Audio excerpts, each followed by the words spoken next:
Zina Garrison. A name that may not be as widely recognized as Serena Williams or Steffi Graf today, but one that carved out a legacy that still echoes in the world of tennis. On July 7, 1990, Zina made history by becoming the first black woman since Althea Gibson to reach the finals at Wimbledon.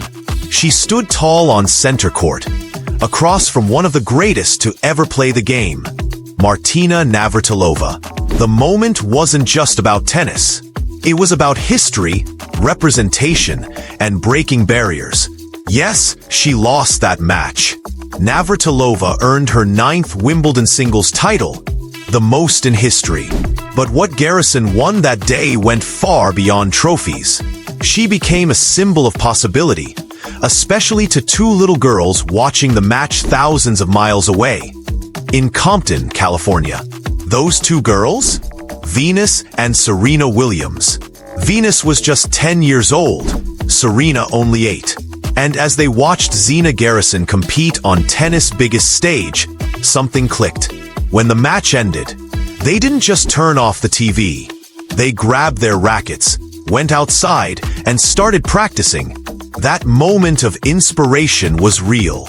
In fact, years later, Garrison herself recalled the first time she met Serena.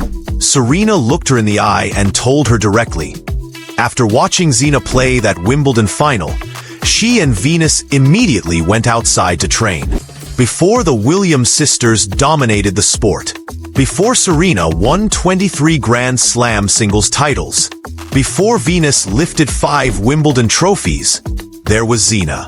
But who is Zina Garrison really? Where did she come from? And how did she rise so far from so little? Zina was born and raised in Houston, Texas, and she didn't grow up with access to private tennis clubs or expensive coaches. Her story began in Houston's 3rd Ward, one of the city's historically black neighborhoods, far from the polished lawns of Wimbledon. She first picked up a racket at McGregor Park, a public park, where legendary coach John Wilkerson noticed her watching her brother play baseball. Zina was just 10 years old. Wilkerson walked up to her and asked, "Are you just using God's air?" She laughed and said, "Yeah." He followed up with a simple question. "You're just going to use God's air? You're not going to play tennis? Want to try?" And so, she did.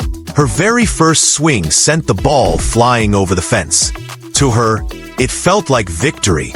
But Wilkerson, always the coach, pointed to the white lines on the court and said, "Can you hit it that hard, but keep it in between those lines?" She tried again, and again, over and over. That moment, simple and pure, was the start of something extraordinary. Within 5 years, Zina Garrison became the #1 ranked junior tennis player in the world. At 16, she won both the Wimbledon and US Open junior titles. She was unstoppable. By 1982, she turned professional. She even missed her high school graduation to play in the French Open. From that point on, she never dropped out of the top 25 in world rankings for the next 13 years. An astonishing record of consistency and excellence. Throughout the 1980s, Zina built her reputation as one of the sport's elite players. She made back-to-back semifinals at the US Open and earned a surprise quarter-final run at the French Open, while still technically a high school student. In the 1988 Seoul Olympics, Garrison took home 2 medals, a bronze in singles and a gold in doubles, partnering with Pam Shriver. And then, in 1990, came her career-defining moment, Wimbledon. Garrison entered the tournament as the 5th seed, but few expected the run she was about to make.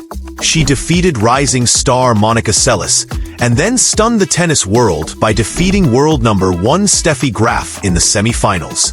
It was one of the biggest upsets of the tournament, and a match that cemented Garrison's place in tennis history. Although she lost in the final to Navratilova, Garrison's impact went far beyond the scoreboard.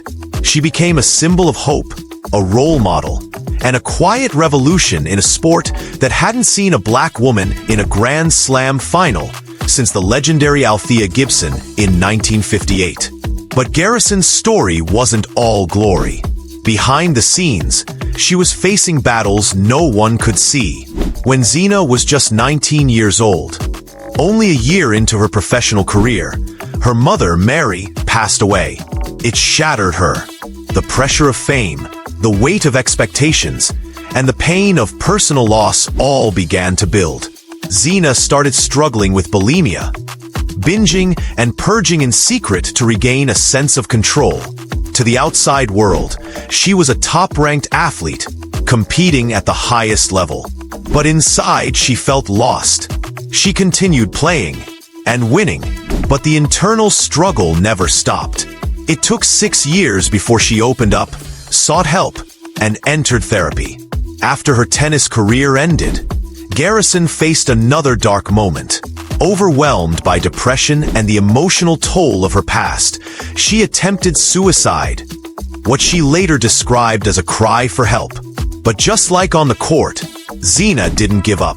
She found strength through therapy, community, and the support of friends like former Houston Rockets player and coach John Lucas, someone who had himself helped many athletes recover from addiction and personal crisis.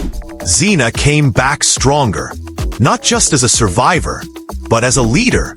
She became the captain of the US Fed Cup team and later led the 2008 Olympic women's tennis team, guiding none other than Venus and Serena Williams to another doubles gold medal. She also transitioned into commentary, coaching, and public speaking. But most importantly, she came home. Today, Zina Garrison still lives in Houston. She serves as the tennis director for the city's Parks and Recreation Department and runs the Zina Garrison Tennis Academy.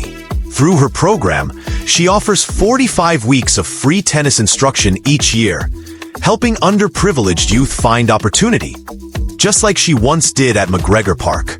In 2023, she stood once more at McGregor Park, not as a rising star, but as a leader launching a 5-year renovation project. Her mission? To improve the very courts where it all began, so the next generation can dream even bigger. Zina Garrison didn't just inspire the Williams sisters, she opened the door for them. And now, with rising stars like Coco Gauff continuing the legacy, her impact lives on. She is more than a former champion. She is a mentor, a survivor, a builder of dreams, a living legend who brought tennis full circle by giving back to the place that first believed in her. This is the legacy of Zina Garrison, a story of perseverance, triumph, and a purpose that extends far beyond trophies and titles. This is USArc News.